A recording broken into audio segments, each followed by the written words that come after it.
Our first guest has just written a book that is getting international attention. Around the world, people have been debating the merits of the tiger mum. A Vancouver author is saying there's a better way, the Dolphin Way, and the world is listening.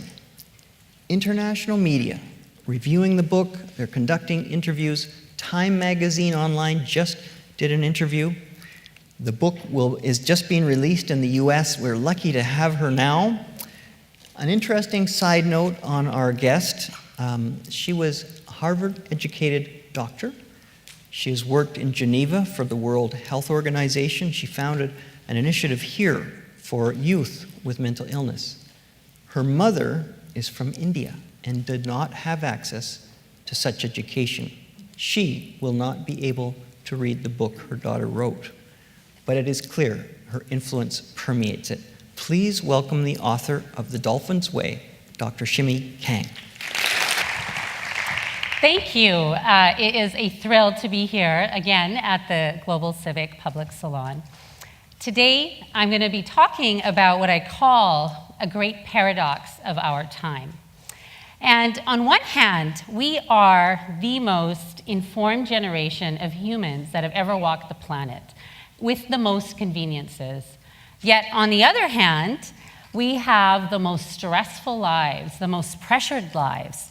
And of course, diseases like anxiety, depression, addiction are rooted in genetics. But the fact that they are all rising at an alarming rate indicates how imbalanced our lifestyles have become. And I ask myself if we're in a state of negative evolution. I've been a doctor and psychiatrist for over 10 years, and I've seen thousands of patients over that time, and I've worked, my research and science background is on the motivation of a healthy lifestyle. And what I've come to ask is, have we humans forgotten what it means to live a healthy, balanced human life? And I think this paradox is actually most disturbing and most damaging when it comes to how we're raising our kids. So as a busy mom of 3, I too, despite my knowledge and research and passion for self-motivation, found myself over-pressuring my kids. And we're in a state of fear. We're worried about the global economy and competition and keeping up. And that's brought out a little bit of the tiger in all of us.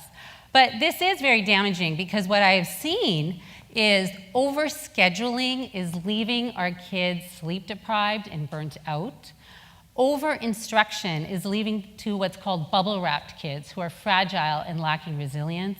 And over-instruction is leading to kids who have trouble with problem-solving. So this paradox is even greater. It is over-parenting and it's under-preparing our children for a life of health and balance and self-motivation. So what is the solution to all of this? And the great Albert Einstein said, look deep into nature and you will understand everything better. So I did that. I looked deep into nature. And what I found and what's helped me immensely and my patients and in my practice is what I call the Dolphin Way. So the dolphin is actually an animal that's been called the underwater version of ourselves. It's the world's most intelligent animal, second to humans. But sometimes when I find myself doing very unintelligent things like yelling at my kids to calm down, I don't feel that intelligent. But we're supposed to be the most intelligent. The dolphin is very joyful, it's altruistic, it's very community-minded. And we can learn a lot from nature and the dolphin. The first thing that we can learn is a motivating interpersonal style of relationship. The over-controlling, over-hovering tiger parent or tiger colleague or tiger friend sets up an environment of pressure, and that actually reduces self-motivation. On the other extreme, the permissive jellyfish parent or colleague or friend sets up an environment that lacks direction and focus.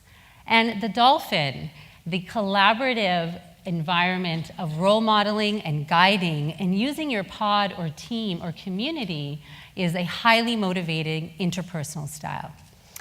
The other part of the metaphor, the Dolphin Way, is a balanced lifestyle. Now, if you bear with me, I'm going to give you some very cool neuroscience. I'm going to make it simple.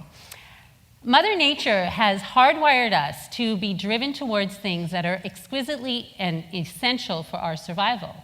And when we do these things, we are rewarded by Mother Nature with a hit of dopamine, and we feel good. We feel pleasure or well-being. And that's a signal to do that activity again. And when we don't do these activities, we feel crappy and unhealthy. And there's 3 activities that are really lacking in kids and adults these days. And I call that POD. And the first one is play. So dolphins play every day, and all animals play, and humans need to too. Because when we play, we develop the frontal part of our brain that's responsible for abstract ideas, for emotional regulation, for problem solving.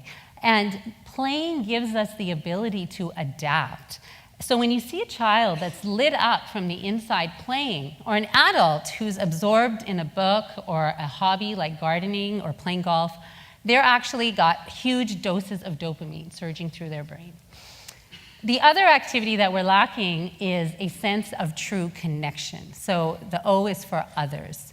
And when we bond socially, which is different than socializing, social bonding is a meaningful relationship, and it's a sense of contribution.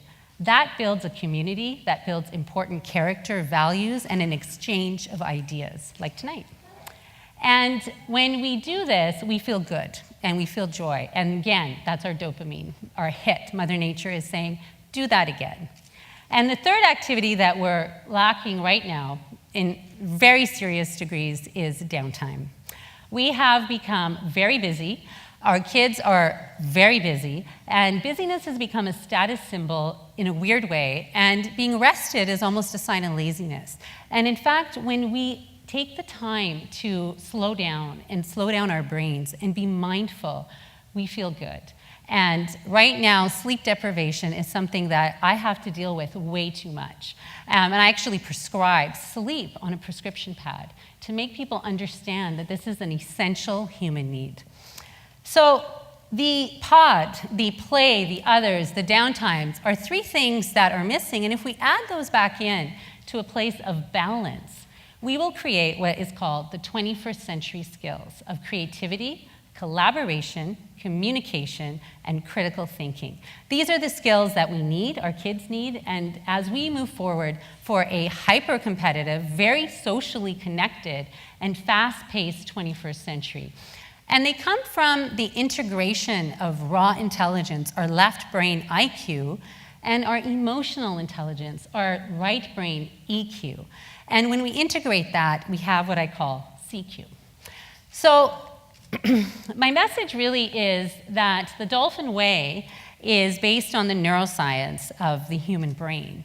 And if you are a human, it is guaranteed to work because of that. So play, bond, and prosper, and exchange ideas, and enjoy the rest of the evening.